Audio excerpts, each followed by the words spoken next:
Engines seizing at 65 miles per hour. Nearly 900,000 trucks suddenly recalled. For General Motors, this wasn't just another mechanical problem. It was the shattering of a reputation built on toughness and dependability. Families bought Silverados and Sierras, believing they were bulletproof. Instead, they got rolling time bombs that could lock up without warning. But the real shock isn't just the defect itself, it's what GM did next. Instead of a billion-dollar fix, they offered owners a thicker grade of oil and a new filler cap, as if a sticker could patch over an engineering disaster. Behind closed doors, executives weighed the risks, knowing drivers would be left holding the keys to danger. When General Motors dropped the announcement, it didn't read like a normal recall. It read like a warning flare. Nearly 900,000 trucks and SUVs pulled into the spotlight, all carrying engines that could lock solid without warning. These weren't niche models or experimental runs. These were Silverados and Sierras, the trucks families and businesses have leaned on for decades. Owners who thought they were buying reliability were suddenly told their vehicles might betray them in the most dangerous way possible. Now imagine the scene. You're driving at 65 miles per hour, your kid's in the back seat, music playing, when suddenly the engine freezes, the power steering vanishes, brakes stiffen and traffic barrels toward you. No warning lights, no gradual slowdown, just a split second between control and catastrophe. This wasn't about minor defects or technical service bulletins. This was a crisis on wheels, and it set the stage for a scandal that would shake GM's legacy to its core. For millions of buyers, a GM truck was never just a machine. It was tradition. Fathers passed Silverados down to sons. Families trusted Sierras to haul trailers, plow fields, and carry memories mile after mile. In small towns and big cities alike, parking a GM pickup in your driveway wasn't just about utility. It was a badge of loyalty. Ads promised the longest-lasting, most dependable trucks on the road, and for generations, people believed it. But when news broke that engines could seize without warning, that loyalty cracked. The very symbol of American dependability had become a rolling gamble. Instead of pride, owners felt betrayal. Instead of tradition, they inherited anxiety every time they turned the key. For a company that built its empire on trust, the collapse wasn't mechanical, it was emotional. And once that bond fractures, no award or ad campaign can patch it back together. The most disturbing part of this scandal isn't that engines failed, it's that the warning signs were there all along. Inside GM's engineering teams, red flags had been raised years earlier. Engineers documented flaws in the machining process, warning that crankshafts and bearings could wear out far too soon. But instead of halting production or redesigning the parts, executives ran the numbers. They calculated how many failures might slip under the radar, how long engines might last before warranties expired, and how much money they'd save if most owners never made it to court. In other words, this wasn't an accident, it was a gamble. Families bought trucks believing they were built to last, but under the hood they were driving time bombs. Every Silverado and Sierra that rolled off the lot carried not just a defect, but a decision. A decision by management that quarterly profits mattered more than safety, and that the cost of a few seized engines was worth the risk. That cold calculation would haunt every driver who suddenly found themselves stranded in the middle of traffic. When the scandal finally broke into the open, many owners expected a serious solution: new parts, redesigned engines, maybe even buybacks. Instead, GM's official fix was almost insulting. Dealers were told to drain the oil, pour in a thicker grade, swap the filter, and slap on a new filler cap labeled 0W40. That was it. A 5-second assembly line tweak, presented as the cure for engines that could seize at 65 miles per hour. On paper, the explanation sounded technical enough. Thicker oil provides a stronger cushion between moving parts. But mechanics knew better. Oil viscosity can't repair microscopic damage that's already tearing engines apart. Debris still circulates. Bearings still scar. Catastrophic failure is only delayed, not prevented. For many owners, the so-called fix wasn't a repair at all. It was a band-aid over a bullet wound, buying time until warranties expired, and the bills landed squarely in their laps. Behind GM's polished commercials and scripted press releases, the hard data told a story that couldn't be spun. The National Highway Traffic Safety Administration logged over 40 reports of sudden engine failure, many happening at highway speeds. At least a dozen accidents were tied to the defect, with multiple injuries confirmed, and those were just the cases reported. Consumer advocates warned the real number was far higher, since not every breakdown makes it into official records. The timeline made things even more damning. Regulators opened a preliminary investigation in January of 2025, after a spike in complaints. By April, the probe had ballooned to cover nearly 900,000 vehicles. Within weeks, GM was forced to issue stop-sale orders to dealers and announce a massive recall. To many, the speed of that escalation revealed just how overwhelming the evidence really was. The company's image of most dependable was collapsing under a mountain of numbers they could no longer ignore. For longtime GM owners, this scandal didn't come out of nowhere. It echoed battles they'd already fought in court. Just a few years earlier, customers had sued over excessive oil consumption in their trucks. Engines were guzzling a quart of oil every 1,000 miles, sometimes long before hitting 50,000 on the odometer. When the case went to trial in 2022, attorneys uncovered internal memos showing that engineers had warned about flawed piston ring designs in the active fuel management system.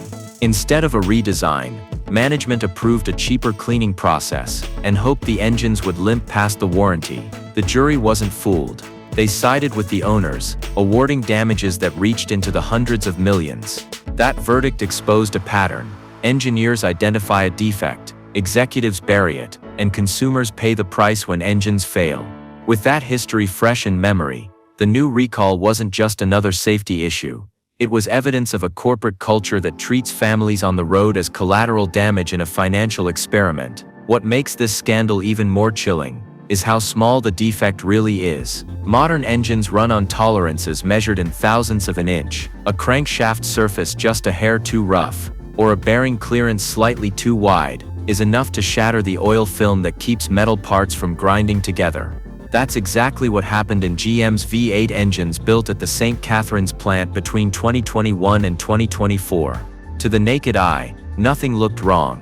But inside, the tiniest imperfection was already writing the script for disaster. Once the oil film collapsed, the damage spread fast. Bearings scarred, debris circulated, friction welded rods to crankshafts. Independent mechanics who tore down failed engines found oil pans glittering with metal fragments. And these weren't high-mileage, beat-up work trucks. They were vehicles with as little as 25,000 or 30,000 miles, seizing suddenly on highways. The failures weren't random, and they weren't bad luck.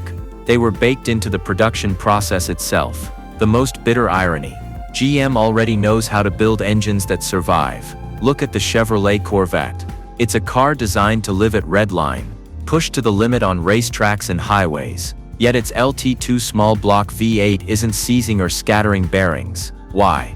Because when engineers built the Corvette, they were given different priorities. Forged steel connecting rods, high-grade alloy crankshafts, and a dry sump lubrication system with multiple pumps ensured constant oil flow even under extreme stress. Reliability wasn't an afterthought. It was baked in from the start. Now compare that to the Silverado or Sierra. Trucks designed for towing, hauling, and long road trips are failing at ordinary highway speeds, sometimes at just 2,000 revolutions per minute. The technology to prevent this exists inside the same company, proven by the Corvette's bulletproof performance. The difference isn't knowledge or capability, it's choice. GM chose to spend the money on the sports car while cutting corners on the workhorse, leaving loyal truck owners to pay the price. To truly understand GM's strategy, you have to follow the money. A full recall with redesigned crankshafts and rods would have cost billions of dollars. Instead, the company rolled out the oil fix because it cost next to nothing.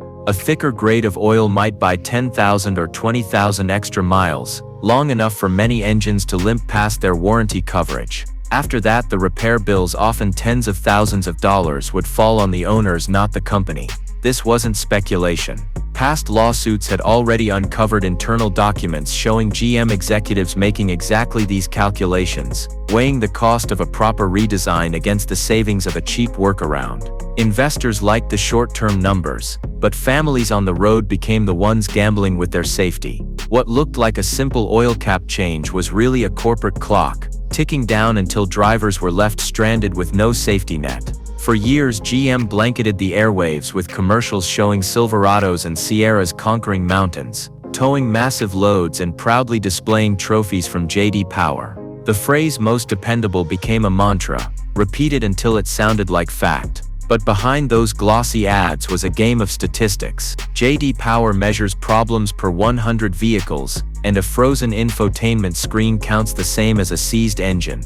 A truck could win its segment simply because rivals scored worse, not because it was flawless. The gap between perception and reality only widened. In 2019, Chevrolet was even forced to pull an ad that claimed its trucks were more reliable than Ford and Toyota after critics questioned its methodology. Yet the campaigns kept coming, while owners watched their trucks stall in traffic or sit for months at dealerships. Dependability wasn't measured in trophies or taglines. It was measured on highways, in breakdowns, and families stranded on the side of the road. And by that standard, GM's awards meant nothing.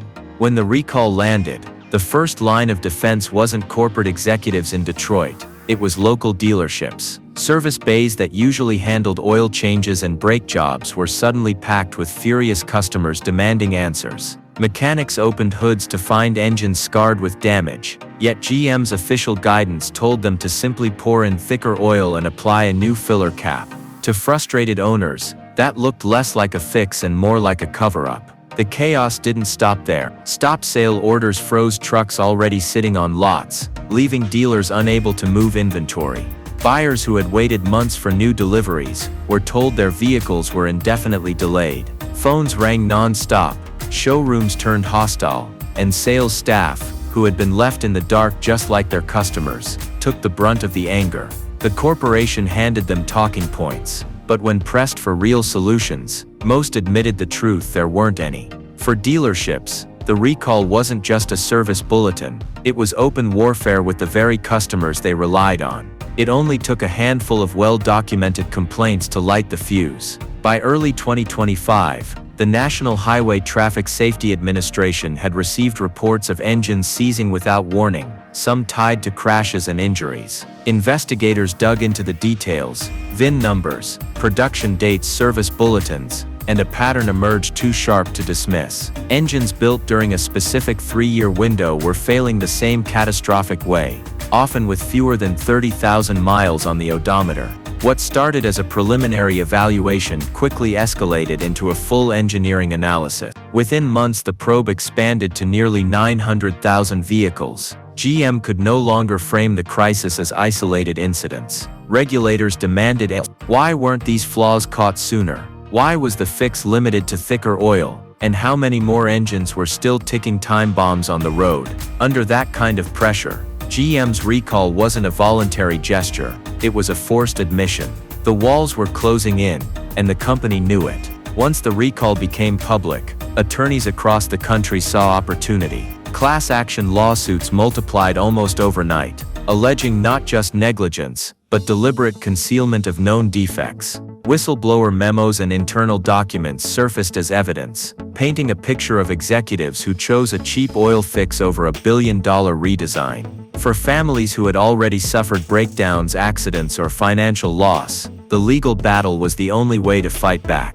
The stakes climbed fast. In the past, GM had faced settlements in the hundreds of millions. Now, with nearly 900,000 trucks under recall and safety risks tied to sudden engine seizure, potential liability stretched into the billions. Investors started trimming forecasts, bracing for damage that could ripple across balance sheets for years. Regulators had forced GM into action, but it was the courtroom that threatened to reshape the company's future. And this time, no marketing slogan could shield them from the evidence. On the assembly lines, the scandal felt personal. GM's factory workers had spent years building trucks that symbolized American grit and pride. But as news of seized engines spread, pride gave way to unease. Union leaders reported growing frustration among crews who questioned why they were asked to assemble engines with defects management already knew about. Some workers admitted they felt a sense of shame, watching vehicles they had crafted roll off the line only to reappear in headlines about breakdowns and lawsuits. Whispers of resistance began to circulate. Local unions debated whether to demand stricter oversight of engine quality, or even refuse to handle suspect components altogether. For many on the line, The issue wasn't just wages or benefits anymore, it was conscience. They weren't just building trucks, they were building machines that families would trust with their lives. And knowing those machines carried hidden flaws created a moral weight no paycheck could erase. On the factory floor, silence was no longer an option. For decades, a Silverado or Sierra in the driveway wasn't just transportation, it was identity. In towns across Texas, Michigan, and Oklahoma, GM trucks were passed down like family heirlooms, proof of reliability that people believed could last generations. But once word spread that engines could seize without warning, that trust fractured. What was once a symbol of pride turned into a source of fear, and longtime buyers suddenly questioned whether their loyalty had been nothing more than misplaced faith. The betrayal carried a financial sting too. Used car guides trade-in values for affected models, leaving owners thousands of dollars underwater. For small business owners, that drop meant less equity to reinvest in equipment. For families, it meant the truck they thought was an asset had become a liability. And perhaps the deepest wound of all, fathers who swore by Chevy were now telling their sons to look elsewhere. A bond built over generations was breaking, and once that kind of loyalty is gone, it may never return. In the truck world, loyalty is everything. But when GM stumbled, Ford and Toyota saw their opening. Ford dealers launched conquest programs, offering cash incentives to any driver willing to trade in a Silverado or Sierra for an F-Series. Toyota expanded its certified pre-owned lineup, showcasing bulletproof reliability scores that stood in sharp contrast to GM's mounting recalls. Both brands targeted the Midwest with precision, flooding the airwaves and digital ads with one simple message: dependability lives here, not there. And they didn't stop at marketing. Ford pushed the F-150 Lightning, while Toyota teased hybrid truck expansions, framing GM as stuck in the past, while competitors were already steering into the future. For nervous owners, the pitch was irresistible: extended warranties, loyalty bonuses, and free maintenance packages designed to pull them away for good. Once a family switches truck brands, history shows they rarely come back. And with each defection, GM wasn't just losing a sale, it was losing generations of loyalty to rivals who knew exactly how to twist the knife. Few things draw political attention faster than a corporate scandal tied to public safety, and GM's crisis was tailor-made for Capitol Hill. Within weeks of the recall, congressional committees were drafting proposals to haul executives into hearings. Lawmakers from auto-heavy states demanded answers on why defects flagged years earlier were still rolling down highways. Some pushed for truth in advertising reforms, pointing to the yawning gap between GM's most dependable slogans and trucks seizing at ordinary speeds. The fallout didn't stop in Washington. Insurance companies began adjusting their risk tables, hiking premiums for owners of affected models, not because of driving records, but because of the defect itself. Families already reeling from falling resale values now faced rising monthly costs just to stay on the road. Politicians seized on the anger, blasting GM for forcing working households to pay for its corporate missteps. For the company, this was no longer just a recall. It had become a talking point in the halls of Congress, a symbol of negligence too big to ignore. For owners, the scandal isn't just headlines, it's a daily decision. One VIN check can reveal whether a truck is part of the nearly 900,000 under recall. But that answer doesn't end the uncertainty. Online forums are full of advice on survival tactics, bore scope inspections, compression tests, listening for the faint knock that signals bearing failure. Advocacy groups are forming, pressing GM for extended warranties, buybacks, or at the very least, transparency. In the absence of clear solutions, drivers are creating their own playbooks for survival. Every morning, families turn the key with a question hanging over them: will the engine make it through another commute, another workday, another trip with kids in the back seat? Regulators can issue orders, lawyers can file suits, and politicians can grandstand. But at the end of the day,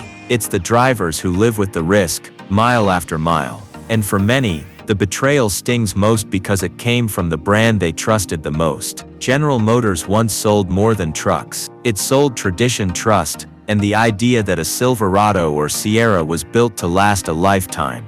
But this scandal shattered that image. Engines seizing without warning, A recall disguised as a fix, workers silenced, and loyal owners left holding the bill. Every piece of the story reveals the same truth. GM put profit ahead of people. The fallout is everywhere. Resale values crumbling, lawsuits piling up, rivals circling, and Washington ready to grill executives under the spotlight. Yet the heaviest cost isn't measured in dollars or court judgments. It's measured in broken trust. Families who once swore by GM now whisper about betrayal, passing on not a tradition but a warning: don't make the same mistake. And as this scandal grows, one question remains: if GM could gamble with its most loyal customers once, what's to stop them from doing it again?